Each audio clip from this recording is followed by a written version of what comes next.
तुम कौन राम का जपते जापम और ताते कटे ना ये तीनों तापम। फिर उदाहरण देते हैं कि महाभारत में एक प्रकरण आता है कि जब युद्ध का समय हुआ, अर्जुन मना कर रहा था मैं युद्ध नहीं करूंगा, श्री कृष्ण जी में युग काल प्रवेश करके उसको डरा धमका रहा है, फिर ज्ञान समझा रहा है, तो युद्ध कर ले, तुझे कोई पाप नहीं लगेगा, मैंने सब मार रखे।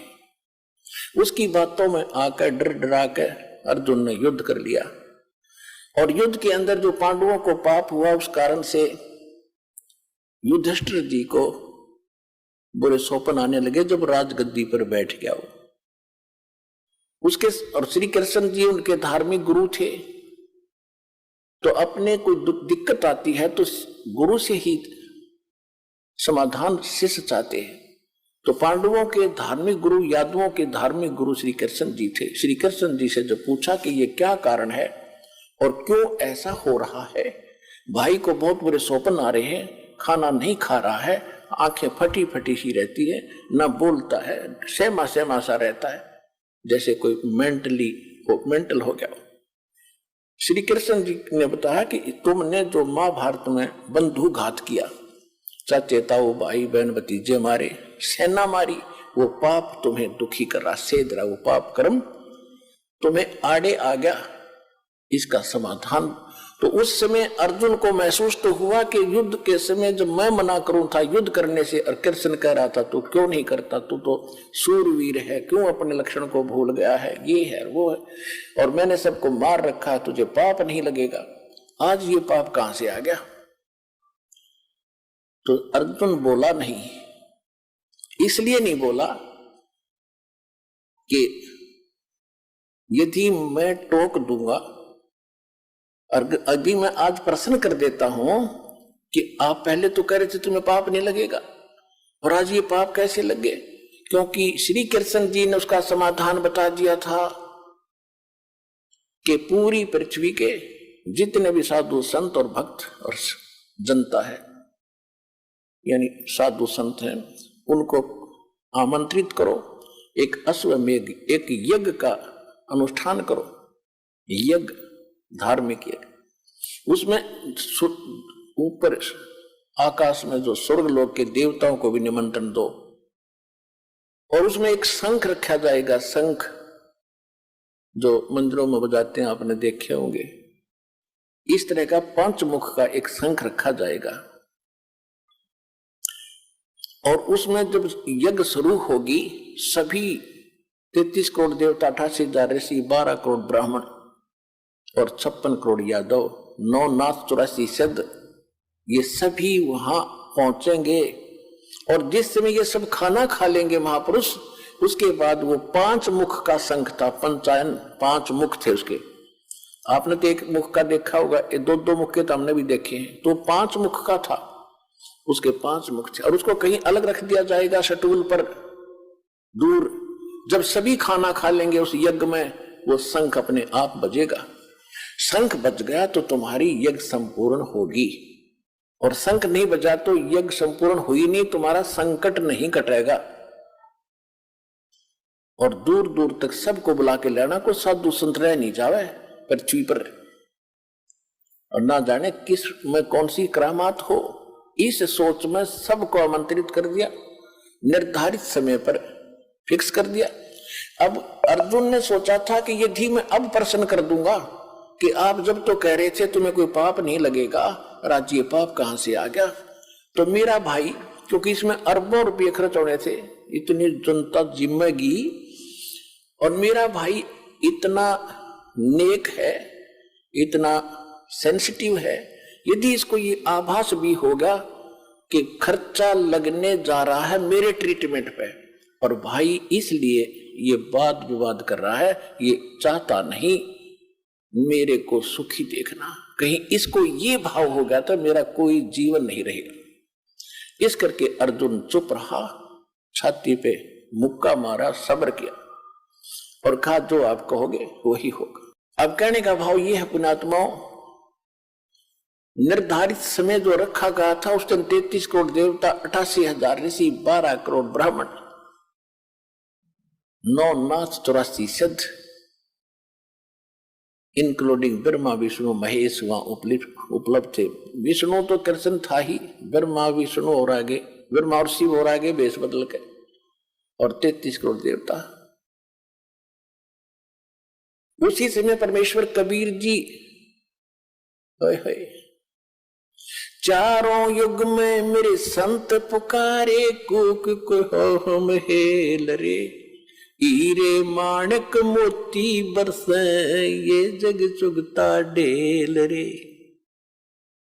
परमेश्वर कहते चारों युग में आया हूं मैं, और अच्छी आत्मा पुण्यात्माओं को मैंने ये ज्ञान भी समझाया है। हम सब ने मिलकर भी ऊंचे ऊंचे स्वर में जगह जगह जाकर के ये ज्ञान डंडोरा पीटा है, ये मुनादी की है, सत्संग ज्ञान कराया है, सुना है, लेकिन कोई नहीं सुनता हमारी। हम तो ये सत्य साधना शास्त्र अनुकूल रूप साधना रूपी हीरे और मोती तुम्हें दे रहे हैं जो बहुमूल्य हैं।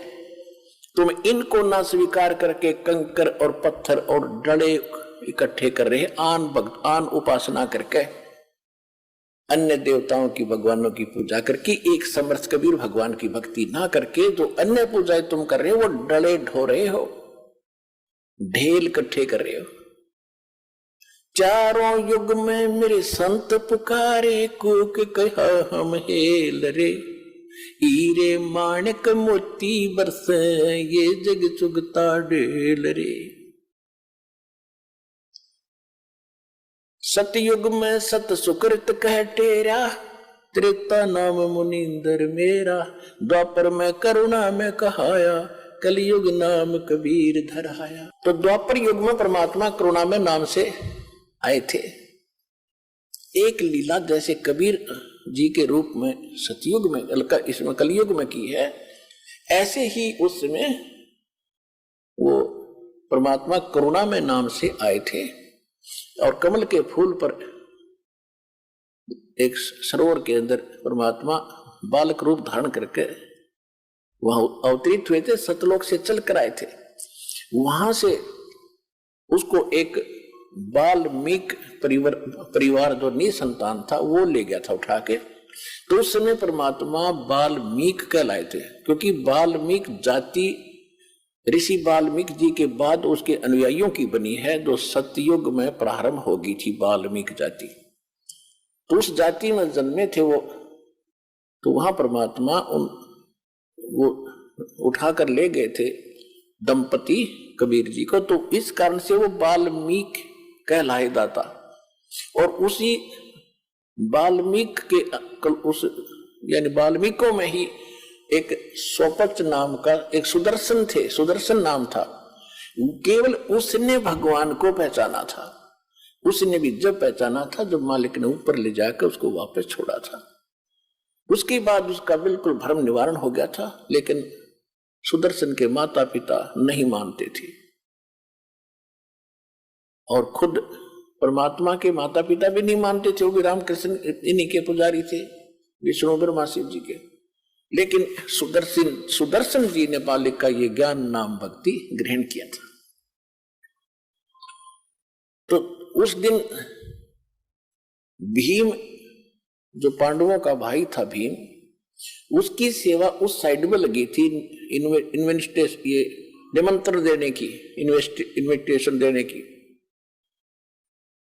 और उसने जाकर देखा सब जगह वो अपना निमंत्रण दे के आ गया, जा रहा था। तो वहां एक झोपड़ी में सुदर्शन जी रहते थे, वाल्मीकि। और वहां जाकर के उसने कहा कि महाराज, मैं युधिष्ठिर राजा का भाई हूं, भीम मेरा नाम है, और आपको ये निमंत्रण देने आया हूं, आप अवश्य आइएगा, हम एक अश्वमेध यज्ञ कर रहे हैं। और परमेश्वर कबीर जी ने सुदर्शन जी को बता दिया था, करुणा में रूप में आए हुए थे भगवान, विद्यमान थे वहां पर, उस समय वर्तमान थे। उनको बता दिया था कि ऐसे ऐसे ये इन महाभारत जो किया है इनको बहुत हानि होगी। और काल ने युदास करा दिया, 18 करोड़ आदमी मरवा दिए, और पाप इनका सिर रखवा दिया पांडुआ का, और इनका बहुत बुरा हाल होगा सुदर्शन। इतना कहर इन्होंने कर दिया, राज खुश होकर राज कर रहे हैं। कितने दिन करेंगे इस राज को, इतने जीव मरवा के। पाप का मालगाड़ी भर ली मूर्खों ने। कहते हमारा ज्ञान किन्हें ना सुनिया, पर भी लेड़ जात है दुनिया। हमारी ज्ञान नहीं सुनते और बकवादों में कहीं पर भी नहाने जाओ, कभी तीर्थों पर जा रहे हैं, कोई और साधना करे। तो सुदर्शन जी को बात याद आ गई, गुरुजी बता रहे थे ये तो वो आदमी है। तब सुदर्शन जी ने कहा कि अरे भीम, तुम्हारे अन्न को जो खाएगा वो सीधा नरक में जाएगा, ऐसी गलती सुदर्शन नहीं करेगा। तुम तो अपराधी व्यक्ति हो, तुमने लाखों बहन करोड़ों बहन विधवा कर दी, करोड़ों बहन बच्चे अनाथ कर दिए रे। अब उस नरक को खा रहे हो, उस रक्त को चाट रहे हो, और जो तुम्हारे अन्न को खाएगा वो भी तुम्हारी तरह नरक में जाएगा। हम नहीं आएंगे। यदि मुझे बुलाना है तो जैसी अश्व जो यज्ञ तुम करने जा रहे हो, ऐसी यज्ञ 100, ऐसी यज्ञों का 100 का फल मुझे दे दो,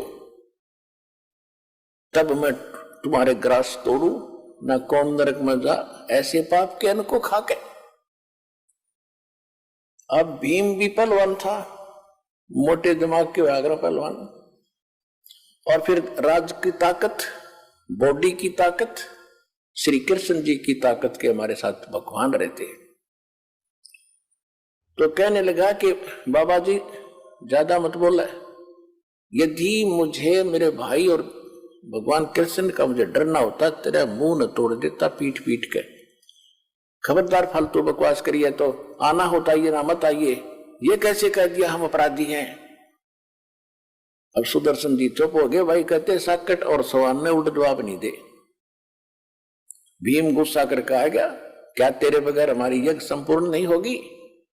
ऐसे ऐसे मन मन सोचता हुआ रहा, ऐसे ऐसे ऋषि आएंगे, 33 करोड़ देवता आएंगे, श्री कृष्ण जी रहे वहां पर, ये तो फॉर्मेलिटी कर रहे हैं। मन में सोची भीमसेन ने। जब वो सारे 33 करोड़ देवता, 88,000 ऋषि, 12 करोड़ ब्राह्मण, 9 नाथ गोरखनाथ जैसे, और विश्वामित्र और ये मार्कंडे जैसी तोब वहीं बैठी थी। गोरखनाथ जैसी जो सोने को भी पहाड़ बना देता था, वो भी वहीं विद्यमान थी वो आत्मा। क्योंकि ये आगे चलते रहते हैं, प्रत्येक युग में इनका जन्म होता है। क्योंकि गोरखनाथ जो आत्मा आज हम जानते हैं वो पहले किसी और नाम से थी वहां पर। तो आज हम जानते गोरखनाथ की महिमा से, और कोई नाम बताओ थारा जच्चे ने, इसलिए इनको ऐसे बताना पड़ता है। इसमें भ्रम ना पड़ना कि गोरखनाथ कब जन्मे और वो कब हुआ और ये फला, इस चक्कर में ना पड़ना। जो दास बोल रहा है सच्ची मानना, क्योंकि आप तो बच्चे हो, दास टीचर है।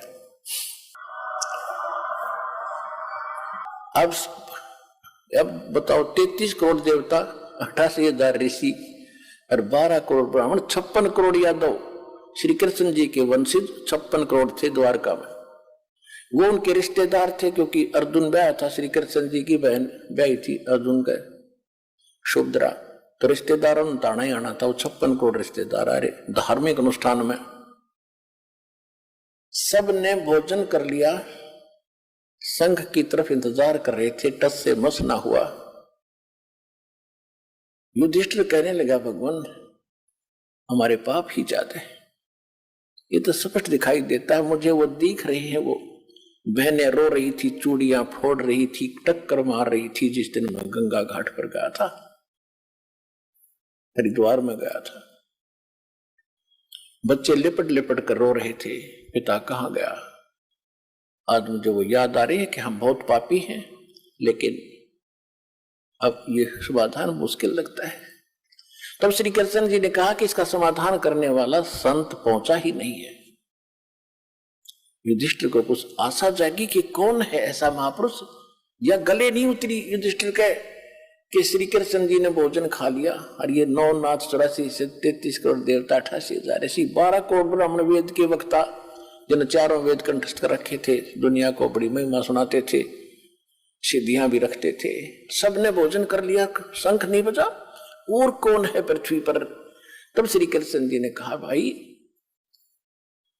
एक फिर युधिष्ठिर जी ने पूछा कि भगवान क्या इन महापुरुषों के भोजन से ये समाधान नहीं हुआ?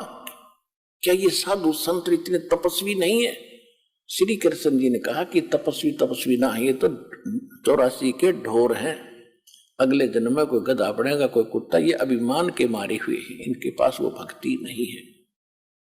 युधिष्ठिर का ना जच्ची यह बात, कैसे ऐसे ऋषि और वहां ऐसे वशिष्ठ मुनि जैसे भी आ रहे, क्योंकि आत्मा ये स्वर्ग में है, ये कभी आ सकती है जब तक ये पुण्य है। इनका चक्र तो फिर बन जाएगा जब अगले जन्म में गधेर कुत्ते बनेंगे।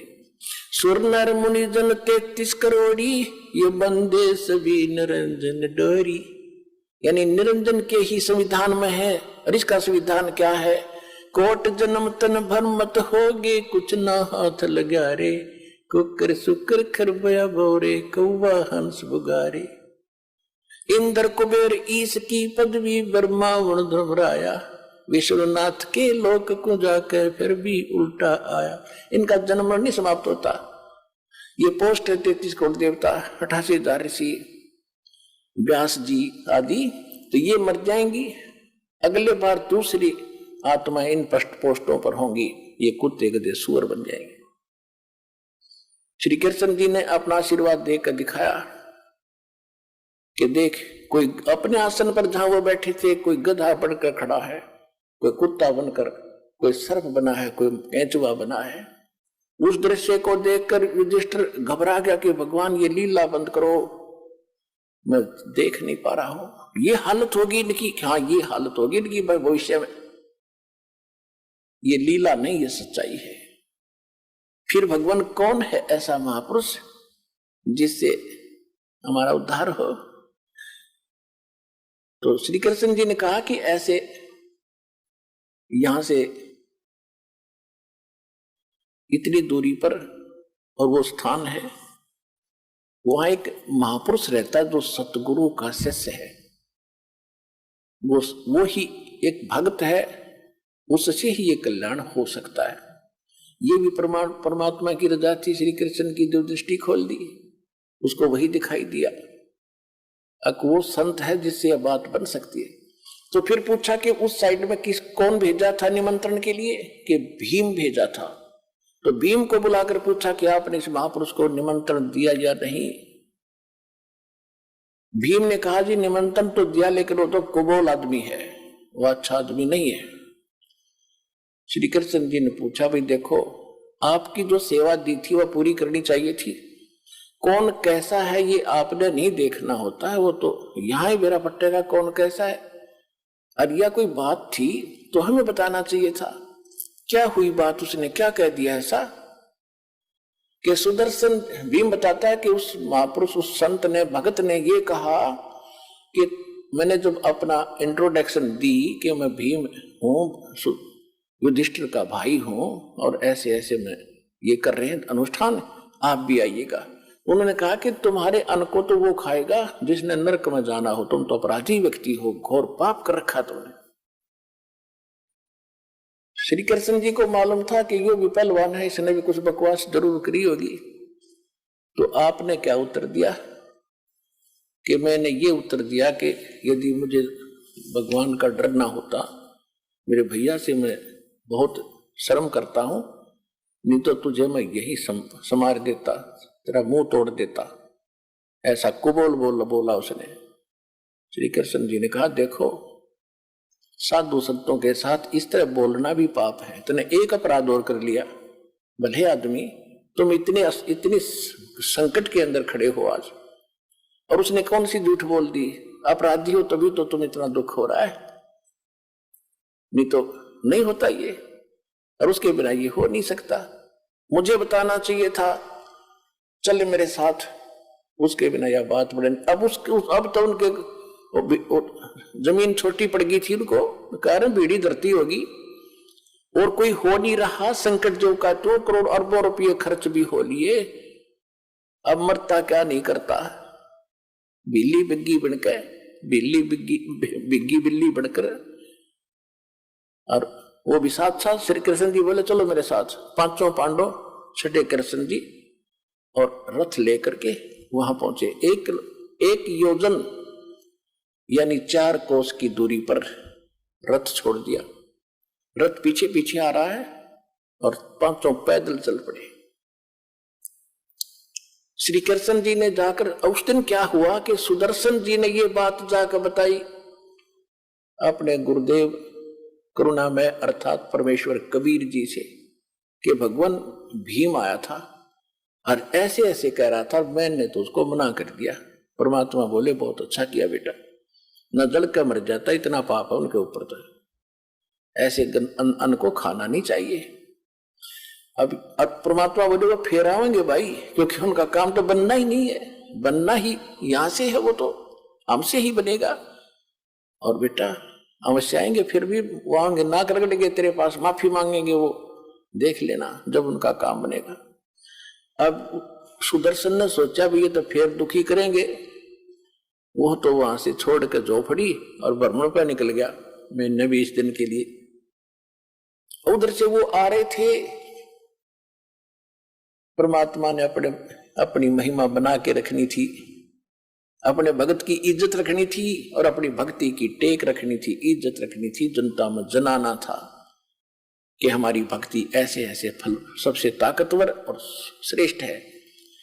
खुद सुदर्शन रूप बनाकर अपने शिष्य का झोपड़ी में बैठ के जाकर अपनात्मा अध्यात्म मार्ग के अंदर एक ऐसी परमात्मा की रजा होती है, उसमें किसी को बताने की आवश्यकता नहीं पड़ती ये कितनी कौन पोस्ट है या कौन व्यक्ति है, कौन पुरुष है, कौन सिद्ध है। अपने आप ताकतवर के सामने वाला अपने आप झुक जाता है। जब श्री कृष्ण जी वहां आए तो परमात्मा बैठे थे झोपड़ी में आसन पे। श्री कृष्ण जी ने मुकुट समेत प्रणाम किया।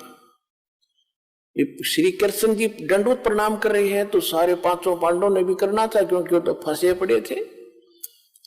पहलवान ने भी प्रणाम किया, दंडवत प्रणाम किया। फिर खड़ा होकर के श्री कृष्ण जी ने कहा कि हे परवरदिगार, ये युधिष्ठिर है, ये इसके सब भाई हैं, इन्होंने एक यज्ञ किया है, इनको आपत्ति आई है, आपको मंत्र देने आए हैं, आपको ले लिवाने के लिए आए हैं। आप चलिए सृजनहार, इनका उद्धार करिए, इनके यज्ञ में चलिए, इनका कल्याण हो जाएगा। साधु संत से ही होता है कल्याण।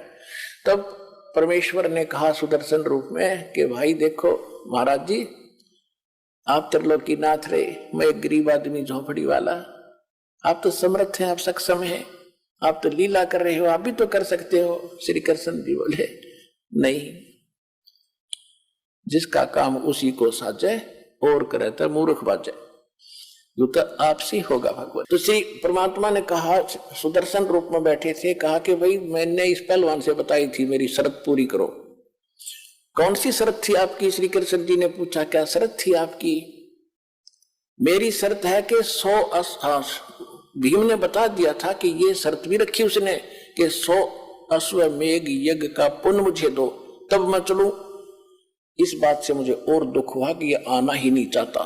तो श्री कृष्ण जी को वहां पता लग गया था कि ये कंडीशन है महात्मा की असली, तो वह भी उनका ध्यान में थी बात। तो जो ही सुदर्शन रूप में परमेश्वर ने कहा कि मेरी वो कंडीशन पूरी करो जो शर्त मैंने रखी थी, 100 अश्वमेघ यज्ञ का फल मुझे दो, तब मैं चलूं। श्री कृष्ण जी ने कहा, और पुण्यात्माओं ये वेद भी प्रमाण देते हैं, खुद भगवान भी प्रमाण देते हैं, चारों युग में मेरे संत पुकारे कूक कहा हम हेल रे, हीरे माणिक मोती बरसे ये जग चुगता ढेल रे। चारों युगों में मालिक आते हैं, चारों युगों में यही सूक्ष्म वेद की वाणी बोलते हैं जो दास आज आपको सुना रहा है। लेकिन उस समय ये संस्कृत के ज्ञाता, ये अभिमानी लोग इस लाल को परख नहीं पाते और हमें भी वंचित रखते हैं, स्वयं भी वंचित रह जाते हैं। परमेश्वर ने तो श्री कृष्ण जी ने कहा कि परमात्मा ने वो वाणी बोल ही रखी थी, और ये शब्द खंड नहीं होता, सबके अंतःकरण में ये जो का तू जमा होता है। चाहे कितनी बार जन्म कुत्ते का देखा हो लो, मनुष्य का जब जन्म होगा और यदि आपका वो टीवी चालू हो गया जातक से, तो आप सामने ये कभी भी ये वाणी पढ़ सकते हो, सामने नजर आ जाएंगी, सुन भी सकते हो अंदर से टेप की तरह। तो श्री कृष्ण जी ने कहा आपकी वाणी है भगवान, संत मिलन को चालियो तजमाया अभिमान, जो जो कदम आगे रखे सो सो हो ये समान। इस अध्यात्म मार्ग से आपने भी शिक्षा लेनी है कि जिस समय यदि इस सतलोक आश्रम बरवाला में ये दास बैठा है, पृथ्वी पर संत कहो, सतगुरु कहो या दास कहो, जिसके पास वो अनमोल खजाना है जो किसी के पास नहीं है, इससे वो अनमोल खजाना प्राप्त करने की विधि कैसे है? संत मिलन को चालियो तजमायो अभिमान, जो जो कदम आगे रखे ओ हे यज्ञ समान। अब जैसे आप यहां आते हो, अपनी पद, अपनी ताकत, अपनी ऊंची जाति, सम्मान, पद, इसको भूल के आया करो, यहां मत लेके आया करो। ये बीमारी है, ये तो रोग है भयंकर इस जीव के लिए। यहां तो एक दास बनकर आओ। जैसे बच्चा विद्यालय में जाता है, बच्चे कितने बड़े अधिकारी का है, किसी राजा का है, किसी का है, वहां तो एक साथ पढ़ता है, एक जैसा बैठता है, और बच्चे उसको खुरकाते धमकाते, इधर बैठ, चलो इधर बैठ। वो उसमें कभी कंप्लेंट नहीं करता अपने माँ बाप को जाके, वो मुझे धमकाता था, वो मुझे खुरकाता है, वो बच्चों की तरह ही रहता है। तो यहाँ आपने आके, चाहे कितना उच्च पोस्ट हो आपकी, ये उच्च पोस्ट तक 2 दिन की है, फिर कई पोस्ट मिल जाएंगी, गधे कुत्ते सुअर की जाएगी, यहाँ ठीक ठाक ना रहे तो वो भारी पड़ जाएंगे आपको। इसलिए यहाँ आकर विनम्र रहे, अधीन रहे, इस मन को सेट करना है। जब तक हम अधीन नहीं होंगे भगवान राहत नहीं देगा। इसलिए श्री कृष्ण, उनको परमात्मा ने लीला करनी थी कि श्री कृष्ण में ऐसी प्रेरणा भरी, उसने जाति दंडोत प्रणाम किया, तो 5 पांडवों ने भी किया। अगर वो प्रणाम नहीं करते तो भी राजा नहीं बख्शते दाता। ये नियम है दाता का। सबको पहले किसको भी कहते सोचल छिद्र मैं करूं, अपने जन के काज, अधीन होना पड़ेगा भगवान के निकट आने के लिए। अहंकार से भगवान 100 कोस दूर है।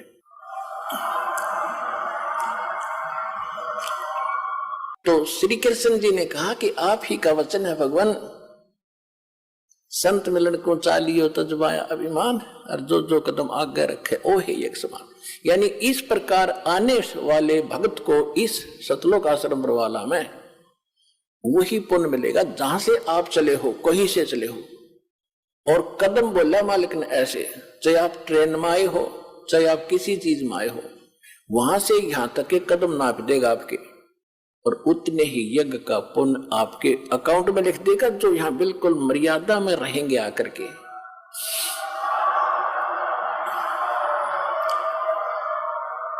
और उस एक यज्ञ को करने के लिए उन पांडवों ने शास्त्र विदिता का मनमाने ढंग से अरबों रुपये खर्च किए, तो भी सफल नहीं हुई वो यज्ञ।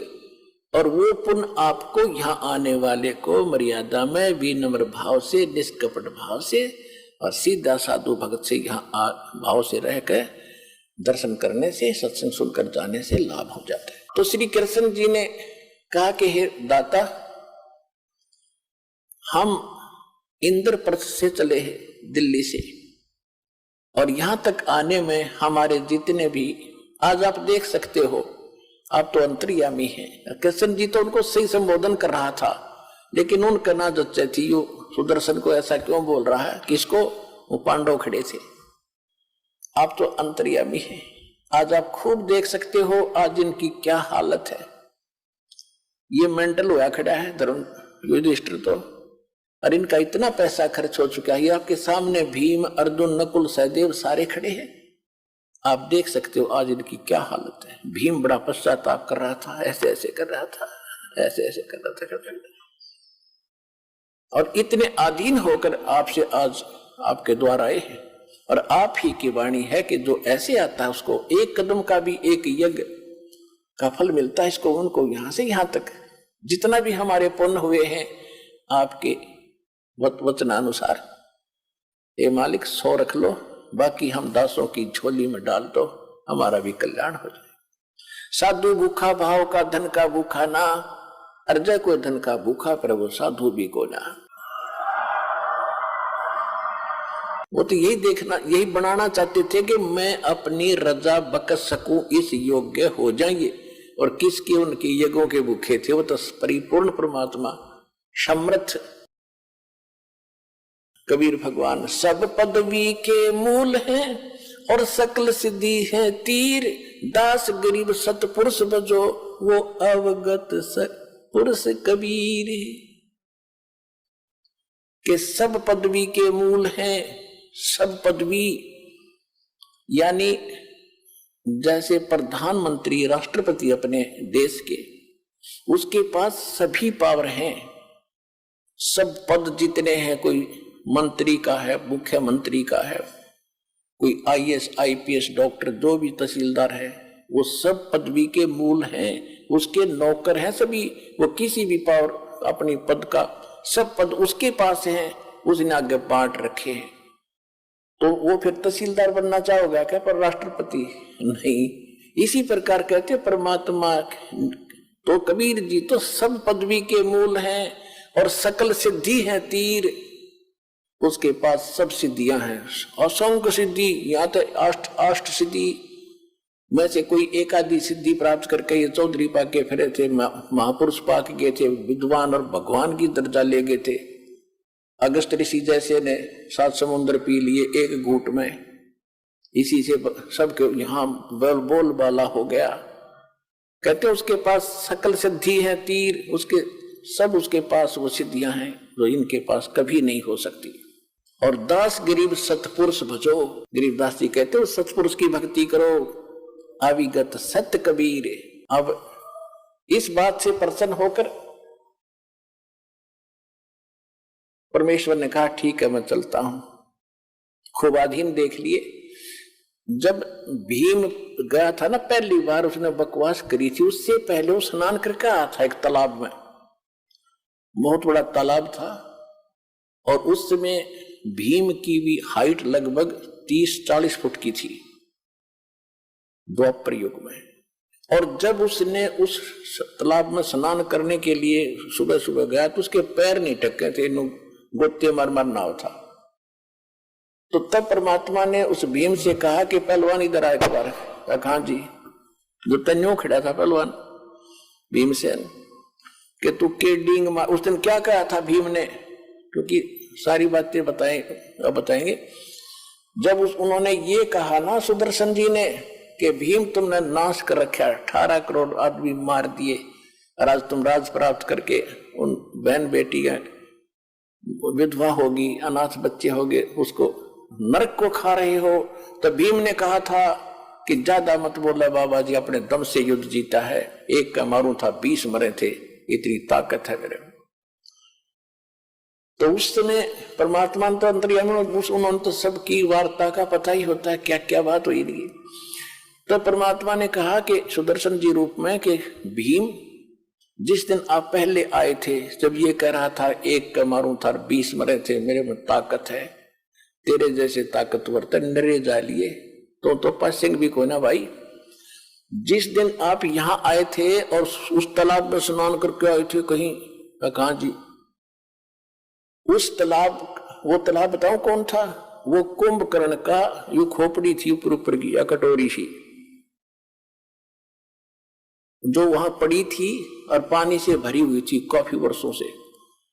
वो स्वच्छ जल है उसमें, वो तो कुंभकर्ण का यूं इतना हिस्सा था, खोपड़ी खोपड़ी ये कटोरा सा, बाकी कितना होगा ना सोच ले पहलवान, तेरी क्या औकात है उसके सामने। उसके जोड़ में तो त्रेपा भी ना टेके थे उसकी खोपड़ी में, वो कितना ताकतवर कितना बलशाली होगा। ये तो सारी सच्ची मान्यता का जी होगा, होगा जी अवश्य होगा। जब नहीं जब बताऊं तो ना सुना वो। तो पुण्यात्मा आप देख लो विचार करके, इन बातों में हमने नहीं आना है। संसार की कोई वो फलानी ताकत है वो है, ये बकवाद है सारी। ताकत तो एक ही है मालिक की, उसके बाद सब झूठी है। सतलोक चले गए तो हमारा कल्याण है, नहीं तो यहाँ पर माटी न्योए बनी रहेगी असंख्य जन्मों तक। तो परमात्मा बोले ठीक है पहलवान, अब चलते हैं तेरे वहां भंडारे में। ऐसे कर, ये मेरी खुट्टी ऊपर एक लकड़ी पे परमात्मा की माला थी, उसकी सुदर्शन जी की या मनकों की माला, जिससे भजन करते मंत्र करते हैं, लकड़ी की मनियों की। कहने लगा ये माला उतार, मैं लेके चलूंगा। भीम गया फटाफट, क्योंकि आज्ञाकारी हो गया था जब, तो ऐसे महापुरुष से हमारा काम बनेगा। माला उतारने लगा तो भीम ने सारी ताकत ला ली और न पसीना आ गया और शर्मा के नौका नु छोड़ के आ गया। तो परमेश्वर कहने लगे कि पहलवान रथ दे, जल्दी चल लेंगे। बोलना नहीं, एक लोग खड़ा हो गया आके, महाराज मेरे से नहीं उतरती। परमेश्वर ने ऐसे किया था हाथ, वह अपने आप उतर के उनके हाथ में आएगी।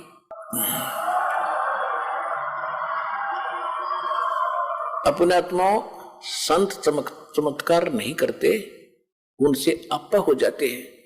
और ये अगर मालिक थोड़ा सा ना करते, अगर ऐसा नहीं करते तो भीम इनका थोड़ा बहुत भ्रम बना रहता। तो वो तो एक ट्रेलर दिखाया था परमात्मा ने, ताकि इनका दिल डटा रहे, वहां तक इनका सब्र बना रहे। और फिर मालिक की वेशभूषा कैसी थी, जंगल में रहने वाले हैं, फटी पुराने कपड़े, धोती लपेट रखी हुई, ऊपर खैर कपड़े उपड़े होते नहीं थे, और पैरों में बुआई फटी हुई, यानी मतलब जैसे काफी दिन स्नान हुए, गांव में से रहते हैं। इस वेशभूषा बैठे जाता, बाल बुढ़े हुए, छोटे छोटे दाढ़ी बढ़ रही, तो लेकर चल पड़े रथ में बैठा के। और वहां बैठे 33 करोड़ देवता, 88,080, 12 करोड़ ब्राह्मण, 9 नाथ 84 शब्द। और सभी जब उन्होंने देखा कि ये संत लाए हैं ये, और इससे कहते हैं कि ये शंख बजेगी, तो वो सभी जो उपस्थित थे, वो सभी देवता वगैरह, वो क्या कह रहे थे आपस में कि इनके पाप ही ज्यादा है भाई, ये तो इनको भोगने ही पड़ेंगे, ऐसे थोड़ा ठीक होते हैं। यानी अपने ऊपर दोष कोई नहीं देता कि हमारा ब्यों तो नहीं इसको ठीक करने का, हमारे अंदर अभिमान है ये। तो जब उसको लेकर आए तो सभी ने अपने परने मुंह पर लाकर हंस रहे हैं कि ये बजाएगा इनका शंख, ये भी भ्रम मिट जाएगा इनका। अब श्री कृष्ण जी ने द्रौपदी जी से कहा कि द्रौपदी बहन, ये महापुरुष है जिसे तुम्हारा यो काम बनेगा, नहीं तो सबके, वो तो बहुत दुखी हो रहा था सारा परिवार, काम नौका नो, पैसे सारे खर्च लग हो गए और संकट निवारण हुआ नहीं, यो 3 ताप का कष्ट भी ना मिटा। प्रेत बाधा थी, प्रेत बाधा थी धर्मदास उसको, धर्मराज युधिष्ठिर को, और वो भी इतना हट्टी। तो द्रौपदी से कहा कि बहन ऐसे कर, श्री कृष्ण जी ने कहा कि बहन बढ़िया भोजन बना, ये महात्मा रोटी खाओगा, भोजन खाएगा तो शंख आपका काम पूरा होगा। अपनी आत्माओं ऐसी सचिथी में और नहाकर धोकर स्वच्छ तरीके से बड़ा एक आइटम द्रौपदी ने अपने हाथों बनाया, कदे कोई नौकर गलती कर दे और महात्मा ने स्वादिष्ट ना लगे, क्योंकि ये ऋषि ऋषि देशी होया करे, ये ऋषि लोग थे, ये तो न सोच ले सर्प थे, सर्प विषैले, इनकी सेवा में थोड़ी सी कमी रह जा श्राप दे दे, पुण्य तो दूर की बात है, पाप पहले दे दे, लेकिन साधु संत कभी श्राप नहीं देते, साधु संत श्राप नहीं देते, ये तो नकली लोग दिया करते। तो द्रौपदी ने भोजन बना के मैं बनाऊंगी, कहीं कोई त्रुटि ना रह जा किसी नमक मसाले में बनाने में, बना के भोजन नारी नारी आइटम, जलेबी न्यारी, कचौड़ी न्यारी, पकौड़ी अलग से, लाडू, दही बड़े, हलवा, पूरी, कचौरी सब बना के बड़े से थाल में कटोरियों में डाल के और महात्मा जी के सामने खुद परोसा। अब परमात्मा ने क्या किया, कटोरी तो न्यारी रख दी अलग अलग, उनमें से थोड़ा थोड़ा भोजन डाल लिया, सब आइटम ले लिए थोड़े थोड़े, भी मेहनत करी है बेटी ने, और थोड़ा थोड़ा इतना सा सारा डालकर थाली में इकट्ठा करने लग गया।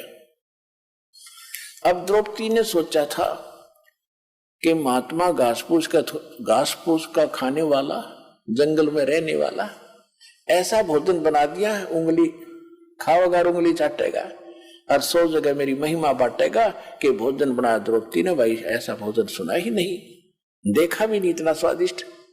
अब उसने बनाया तो इस दृष्टिकोण से था। सभी बहनों की यही एक टेंडेंसी होती है कि अतिथि आ जावे तो कोई मेरे बनाए हुए भोजन में त्रुटि ना रहे, कहीं ये बाहर जाके मेरी बुराई करे कि ऐसी बहन थी उसने कुछ भोजन भी ना बनाना आया।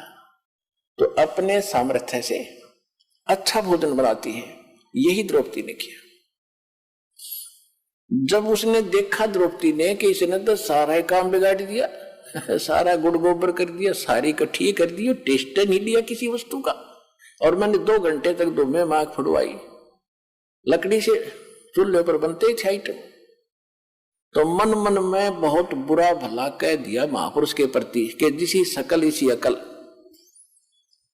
शूद्र का शूद्र ही रहा, इसने खाने का भी नहीं पता, ये काहे का शंख बजाएगा, काहे का ये काम पूर्ण करेगा, ये मन बड़ा दुष्ट है, 1 मिनट में काम बिगाड़ देता है। अब वो तो अंतर्यामी थे, द्रौपदी में के बकवाद भारी है, अहंकार था उसके अंदर के मैं राजा की रानी, मैंने खुद भोजन बनाया, राजेश ने ये क्या कर दिया, कोई खाने का भी नहीं पता इसको, मेरे को एक बार भी ना सराया। परमात्मा अंतर्यामी थे, अब उसमें वह मरोड़ रही थी, अहंकार था। जब तक अहंकार है भगवान मदद करेगा नहीं, उसका वो अहंकार तोड़ना था, उसका बल काटना था, तो उसमें मरोड़ी रह रही थी, थोड़ी बहुत बल टेढ़ा मंड रह रहा था, वो टेढ़ापन ठीक करना था द्रौपदी का। परमात्मा ने क्या किया, जितना भी वो सामान थोड़ा थोड़ा इकट्ठा पदार्थ मिलाए थे, इकट्ठा करके एक बार खाया। जो शंख रखा था टस से मछली हो रहा था, उसने एक बार आवाज की और बंद हो गया, सबका ध्यान गया, खुशी की लहर दौड़ गई कि हो बढ़ गई बात। दूसरी बार फिर खाया, दूसरी बार फिर शंख ने आवाज की, फिर बंद हो गया। 5 बार में उसने सारे आइटम को खा लिया जो डाल रखा था थाली में, तो 5 ही बार में वो शंख बजा और बंद हो गया।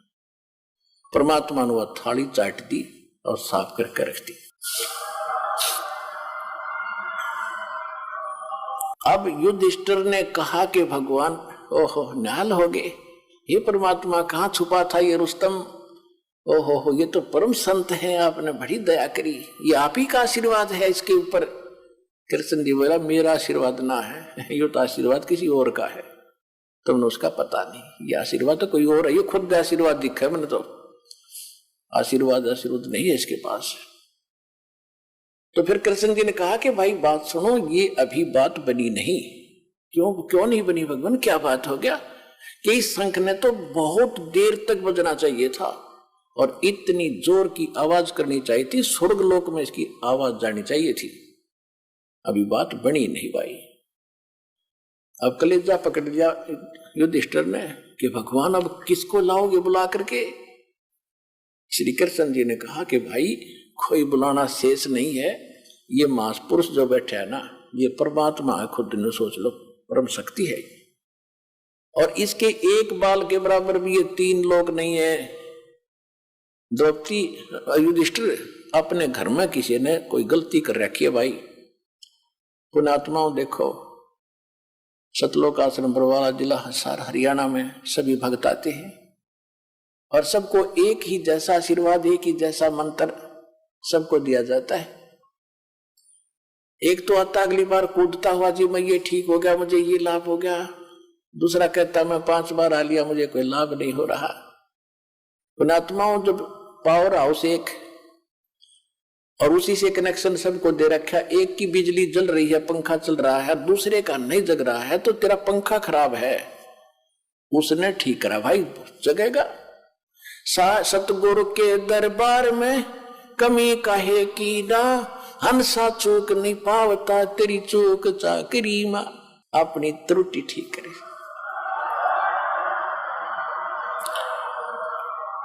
अपनी चूक ठीक करो, पावर तो ज्यों की तो है, आपको भी लाभ देगी। आपकी ये अग्रम मगरम खत्म ना होती, ये कैसे हो सकता है, ये कैसे हो सकता है, मतलब काफी दिन में सेट होगी। जब जिस दिन यह सेट हो जाएगी uh Kabir is God nothing else. फिर देखना खेल दाता के। यही तो बात बिगड़ी पड़ी है। काल ने सबसे पहले ये नाश किया कि भगवान का नाम और निशान मिटा दूं और किसी को भगवान माने धक्के खाओ। अरदास के लिए सबसे बड़ी समस्या है कि मैं भगवान को भगवान सिद्ध करूं, हजारों प्रमाण दूं, जब जाके दिमाग में सेट होती है सचमुच कबीर इज गॉड। और जब तक ये विश्वास नहीं होगा वो लाभ मिले नहीं।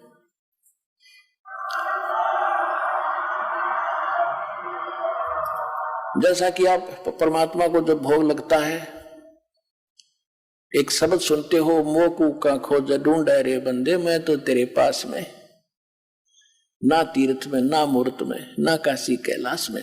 लास्ट में फाइनल करते हैं, कह कबीर सुनो भी साधो, मैं तो हूं विश्वास में, और सब श्वासन के श्वास में। जो नाम तुझे दिया गया उसका जाप कर, और जिस दिन तुझे विश्वास हो जाएगा कबीर इज गॉड, सब कुछ कर सकता है, हृदय मान लेगा तेरा, उस दिन देख मेरे खेल।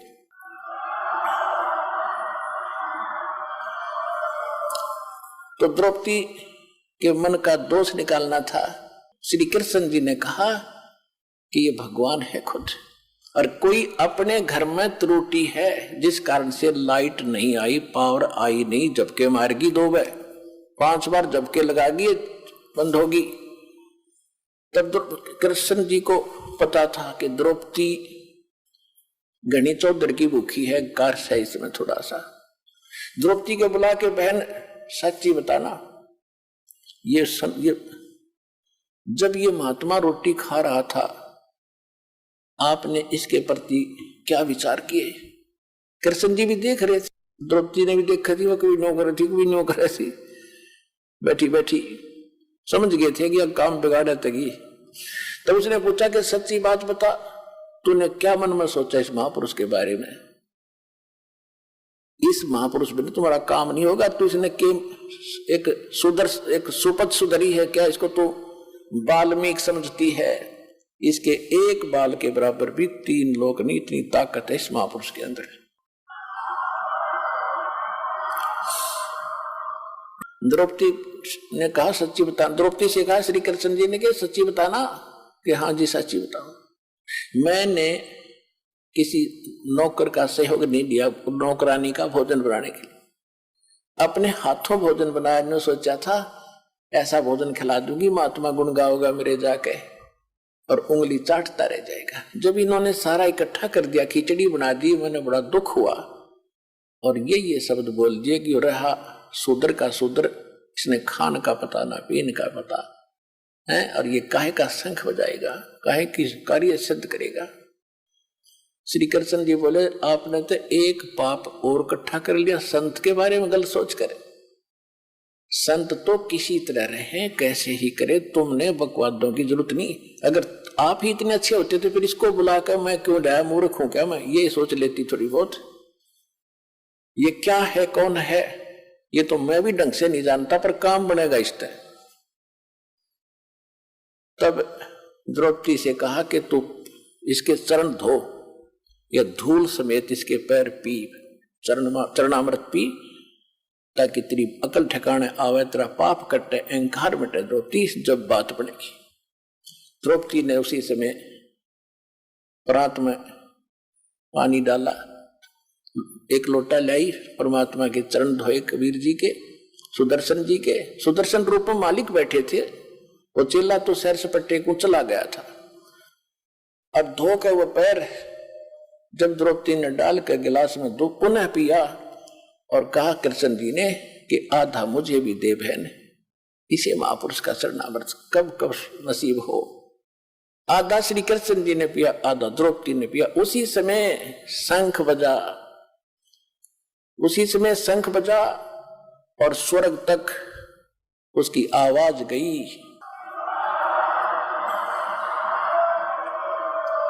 पूरी पृथ्वी पर फलदार वृक्षों के फल लदपद हो गए, फूलदार वृक्षों पर फूल लदपद हो गए।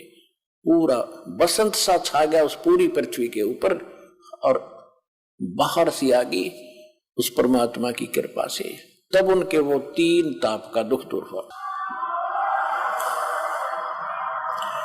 वो 3 ताप भी तब कटे, वो प्रेत बाधा भी ना श्री कृष्ण से कटी, ना और साधना ऋषि मुनियों से कटी, समाप्त हुई।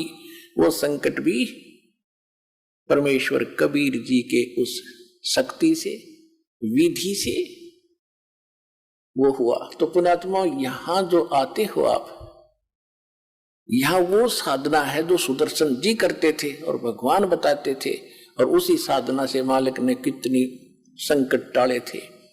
तो यहां जो आप साधना कर रहे हो, आ रहे हो, आपके ये 3 ताप भी कबीर परमात्मा यहां करेगा, इस विधि से करेगा, सारे ठीक होंगे।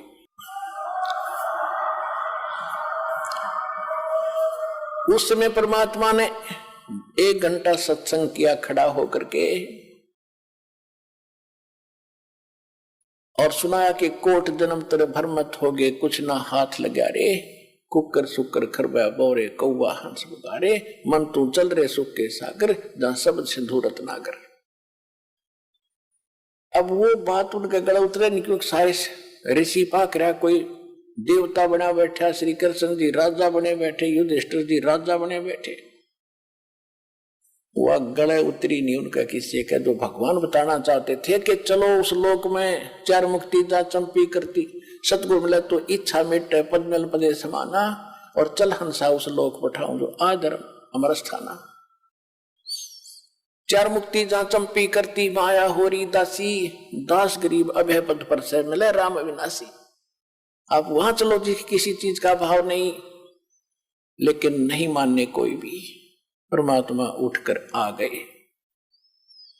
अपनात्माओं, तुम कौन राम का जपते जापम, तात कट न ये तीनों तापम।